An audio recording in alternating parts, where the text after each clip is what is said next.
تو بات یہ ہے کہ ہندو کے گھر کے کھانے جو ہے دو قسم کے ہیں۔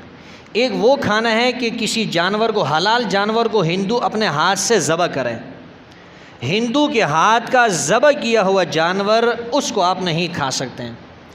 باقی جیسے دال ہے، چاول ہے، سبزی ہے، روٹی ہے، چائے ہے، یہ اگر ہندو آدمی کے گھر کے بنا ہوا ہو تب بھی آپ اس کو کھا سکتے ہیں، لیکن شرط یہ ہے کہ ان کے ہاں صفائی ستھرائی کا اہتمام ہو۔